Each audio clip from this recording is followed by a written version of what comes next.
Hey everybody, welcome to SAM, Sales Record Music and Art in Vancouver, our beautiful city to the north. I'm here with Derek Ripper, and if you've been obviously watching our programs, our reels, and our stories, you know that I've known Derek for quite a while. And we're going to have a little chat. We're here at the Vancouver Folk Festival, stoked that they're back. There was a question about whether or not they were going to make the pandemic, but they did. And they're here, and they're doing beautiful work and bringing this lovely artist from Cape Town, South Africa. Derek, how have you been? I've been great. Catch me up. What's been going on? Well, the last week, I've had a very nice trip from a festival in Hertme in the Netherlands, Africa Festival. And I went over to San Francisco, and I've done some self-presented shows coming up the coast, which was a new experience for me to self-promote shows in the US. Nerve-wracking. Quite courageous. I think so. I'm going to take that. Yeah. Okay, go for it. It was great. It was good, and they were all sold out, which was amazing. And did San Francisco, Portland, beautiful venue in Portland, and Olympia and Seattle. Beautiful. And so experiment went well, and it looks like a great model for how to work. So our viewers that don't know your work, you are a guitarist from Cape Town, South Africa, but you played the guitar in a very interesting way that is in the sonic spirit and quality of the Kora. Can you just tell us a quick, how did this come about? I think learning Kora music was part of my rehabilitation from being a classical guitarist. So 20 years ago, I heard Toumani Diabaté, fell in love with the music. It was a great inspiration for me on how to approach an instrument, how to play. But it took me 10 years to start thinking, hey, maybe actually the repertoire as well could be, something that one could play, and which I hadn't thought before. So in about 2011, I recorded an album of this, like maybe half of Toumani's repertoire, called One Night on Earth. Yeah, available streaming platforms, etc. Yeah, there's even a few, like 8 vinyls left. And so that put me on a new. For about 10 years, I think I toured playing mostly that music.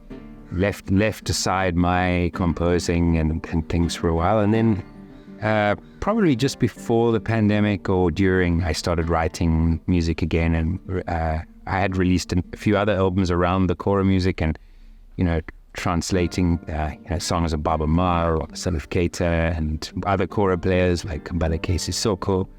What is it about the Kora? What is it about this heritage, this sonic spirit, lack of a better term, that provides you with such a deep well of inspiration? It's incredible music. I mean, it's contrapuntal music. It's like Bach, but it's cyclical as well. So you have these cycles which go around. And so what for me it's like a constant space that you can just sit in. You start playing a piece of Bach and you go to the end, and then you're at the end. But this is forever, and then you can change, and so it's a wonderful space to exist in. And then as a guitar music, it has all the sort of interwoven complexity of classical music, but it had what I was missing as a South African, I suppose, where something is a little bit more embodied than classical music as I'd received it, and it's helped me to sort of rehabilitate my approach to certain classical composers that I still feel drawn to playing. I'm curious about because everybody's on a particular journey, especially musicians, artists. Where are you in this journey right now? Because you were trained as a classical guitarist, the Kora music was revealed to you, shall we say, and you've been on this journey with this. Where are you in this space? Because you've also been fortunate to be able to travel all over the world, and when you're traveling, you're like a troubadour. You're bringing stuff in, and you're then putting that out to your audience. Where are you in that? I think I spoke in today's concert about a composition I started writing in Calgary last year, which was exploring the idea of allowing an idea that perhaps wasn't a great idea to develop over time. That's why the guy who plays Kora music was a great handle for people to understand, that's what you do. I still, if someone says, what do you do? I don't know what to answer, but I know what to answer if I'm sitting at a concert, then so I think I'm at the stage where I'm not really thinking about the boundaries of this music or that music, or whether I have to be an improviser or a composer or an interpreter, all these divisions that we have in our heads. Yeah. And I'm just arriving at the show with as much of an empty brain as possible, and playing, and sharing my experience of the day and playing what pops into my head. It's kind of like a automatic writing for guitar in a way. And then when I'm not playing a show, if I'm playing, then it's, if something interests me, then I start learning it. And it doesn't have to be all of it. I might just learn a bit. Or if you find something and then you start writing something. And so it's kind of a undirected process now. Did you have to kind of work the concept of beginner's mind when this really started? Was there a process where you're like, okay, I'm going to play with my left hand instead of my right hand to start taking that in? Because I've been really fascinated about that process, because that like most artists, once they're good, they kind of stay good, and they're afraid of sucking at something new. But you went full in. It's like, okay, I'm not saying you sucked, obviously you didn't, but that might it was a risk of sucking. It was a risk. It was like, okay, I'm going to do this. Well, I went with that music. That was a great experience. Well, actually, it happened before, 10 years before. I made a record with my friend Alex van Heerden, who passed away 10 years later after that. That was 2001. And we went to a farm out of Cape Town, about an hour and a half. And we sat for a week, and we would just go and sit under a tree for 20 minutes with a big piece of paper. And we'd come up with a concept of like, how is this music going to move? Like, what's the structure? What's the format? Is it phasing? Is it, And then usually Alex would populate it with the melodic element, because he was steeped in Cape jazz. And then we'd go, cool, that's enough. And we'd walk inside and we'd carry on our day. And then the next day we'd do it again. And after a week we had like 7 tracks, and we recorded an album called Sachtevle. And that made a big impact on me as an experience. It was a live recording. And I think that process has stayed with me as a way to make music. And then I fall back into thinking I have to work hard sometimes, especially in those years, okay, I've got to learn this, I've got to do that. And then you come back and you're like, oh no, it all happens. Okay. So it goes backwards and forwards. And the beginner's mind thing is great. I recently bought a camera, like an old film camera. And I thought, I'm traveling so much, let me take a picture that's not on my iPhone. So I've also been recording on a reel-to-reel. So just finding tools that don't talk back to me. Like a guitar, it asks a question, what do you want to play? And you play. The camera is great. It's just not, you can't look at it and see what the picture is. You take the picture and that's the end of it. These kind of, because all the devices we have now are so chatty. Mm-hmm. They're so needy.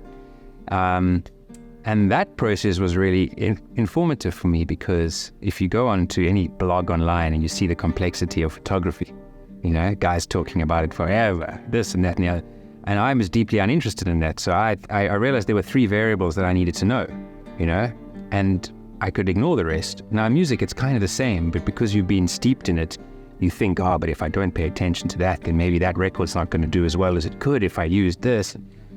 So I've been learning from my beginner's mind photography, and realizing, that I just want to keep it super simple. And because what I'm really interested in is this interface between the body and an instrument. And I've been playing this particular guitar for 20 years. So we have a good understanding. I know exactly how it works. I know where these tuning heads are. I know what they do. I know how they move. I know where the strings are. And that interface just becomes more fluid as time goes by, and I'm interested in what happens if I keep doing that. Okay. So this begs another question, because you've been doing this for quite a while, and the industry that you're in, is changed pretty dramatically. And you brought up the analogy of that we're around these devices that are so chatty, that are so needy. You're in an industry which is very chatty and very needy. Yeah. In order to develop a sustainable, I don't call it business, a sustainable art, which becomes a craft, which then feeds you so you can continue to do this and take care of things. In this space right now, where you don't obviously have a gigantic PR machine, and you're not on a major label, and you're not creating hits, you're not part of that system, what are your thoughts about that process? Because you obviously, you're inspiring to so many people, because you're not fussy. It's you and the guitar and the ability to present your ideas and your work and take people on a completely different journey than they were expecting. But to grow that, I don't want to use the word growth exactly, but to continue to share that and present that and make that happen. You and I know each other for quite a while, and I care about you and I support you in this, but you're traveling all over the world, you're trying to do this. The objects that you were putting out before, the CDs, that is becoming obsolete. You're an artist which is in this really interesting middle space right now, where like another format is waning and a new one is here and taking over. Obviously, we know that this is a cycle. The industry has killed itself over and over again, and the phoenix rises. Where are you in this space right now? What are your thoughts on this? I was talking to someone about it yesterday, and I think I'm in a bit of a sweet spot in the sense of, if you look at people who like in the mega fame realm, that's a horrible way to live. Like, who wants to, who'd want to be like that? Like, to have this kind of, obviously, you can have a lot of fun and everything, but that must be hard. Your stuff together. If you have your stuff together, but it must be hard, for people. And then you've got people who really want to do it and can't make a living. And I'm in a kind of sweet spot where I can make a living, and it's in a weird, strange way because no one knows me. I'm just like a guy who plays guitar. But if people find out about it, they come to a concert and they enjoy it, and then they go home and they carry on their lives. And it's a very simple, way of making music. And for a while, the recording side of things felt like it was dead, exactly like you're saying. It was like, why would you make a recording? You could put it up on Bandcamp and you'd have a few people who'd buy it and you'd put it on streaming, but I didn't feel inspired. But I've been working with sort of a major label for the last few years called Platoon. Mm-hmm.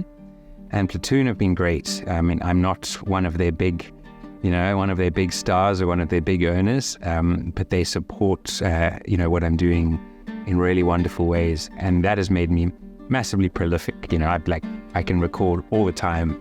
So I have had the opportunity. For example, they put me and Baleke Sissoko in a studio together in London last year, and we improvised for 3 hours together, having met once very briefly. And I didn't listen to it for 3 months, and then came back to it and, pulled out the good stuff and drew it all together. And it's going to be out hopefully this year, and I'm really happy with it, and how do people hear that? Well, now Matsuli, who released One Night on Earth on vinyl, hopefully they're going to put it out on vinyl.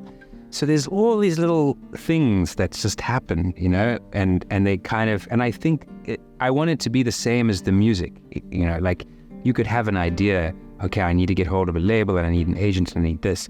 And I've just found that if you just keep playing, it kind of, things work out and something comes along and, it's kind of, oases on the journey. Yeah, because you can't really plan anything because you just don't know, what's going to work. And every now and again I think, this is going to die now. I don't have an agent anymore in this place. And then how am I going to play concerts? And I try and book things and it's awful. And then suddenly I find this new way, like these self-promoted shows. And then that's working. So I think you've just got to keep flowing and finding where the thing is. Physical medium. Yeah, it's sad that you can't make that you can't get that direct thing with people, but at the same time, you can travel, right? Yeah, you can. So that's great. Yeah, and you don't have this percentage of people drawing from you is less, so you can actually. I'd say the negative side of, I am getting a lot of streaming, which is great, but it's through playlists, and you really have to be careful about thinking about that. Because the last thing you want is to be making music because you're thinking about playlists. Yeah. So that's got to be incidental. Yeah. If the label can go, that'll work for that, but that's fine, you do that. But if you start thinking, then you can feel everything withering and dying because it's an awful medium. It's really silly. Yeah, you got to protect yourself from the chatter so you can focus on the art. Yeah. And you have it, which is super successful. You are from Africa. Mm-hmm. Sort of. I'm from Cape Town. But it is interesting because Africa is gigantic. Yeah. And this feels like it's the time for Africa all the way around. For a long time, South Africa was Ladysmith Black Mambazo, Hugh Masekela. That was all we got. Obviously, Abdul Ibrahim, there was a jazz scene and stuff like this, but it was like a trickle of stuff. You had the Kuti family, and that was it. You had these superstars. Yeah. Now, there's a lot coming in. Obviously, Afrobeats, Burna Boy, Wizkid, and all that's coming in, but it feels like it's an opening to the complexity of Africa. And I'm curious, being an African artist, obviously, you're Caucasian, but you come from a very old country, and from the mother continent, presenting music of Africa. How are people receiving that right now? Now that they're aware much more so of Africa. We're talking about streaming and playlists. In the past, you had to find a record shop and somebody who knows what they were doing and give you a couple of things that Chris Blackwell didn't put out through Island or Paul Simon. But now there's more interest. You see much more complexity of stuff coming out. People have access to everything, which means they have access to nothing because they can't pull it out. Yeah, exactly. Where are you in the space? What are your thoughts on this interesting transition? Yeah, I don't find it easier to find music now. Like I still feel that the only way I find music is person to person. I listened to Blick Bassie after hearing him probably around the time we met, and it was because I saw him, I haven't got to the point where like I can get something to suggest music to me because I need to have some kind of contextual connection to the person or the story, something. That's important.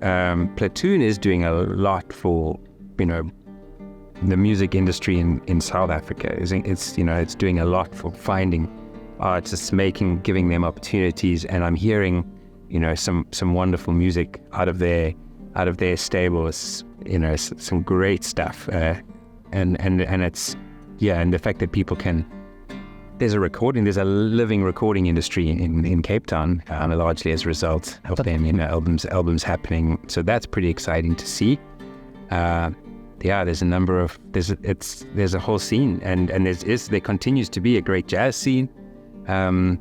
Probably that's the hardest scene, I'd imagine, in some ways, because we have the same, venue problem that everyone else has, where property prices are too high and there's no venues, and so the live music thing, and the jazz guys, they need that, and they need the more sort of pop up and all over, and that's missing, definitely in Johannesburg, and it was in Cape Town. I moved up to Johannesburg, and then it kind of, I don't know where it is. We're waiting for the next wave. Okay. In that. You survived the pandemic? Yeah, What did you learn? I had a good time. I started an ashram. Didn't you know? I did, yeah. I started an online group of people who meet up from all over the world, and we started as a WhatsApp group. I would broadcast out to them via Zoom, and they would listen in, muted, play along, and that has continued for going on 4 years now with a big group of people. My practice now is a communal thing. So if I'm sitting and I'm learning a piece, I'm doing it with the people there.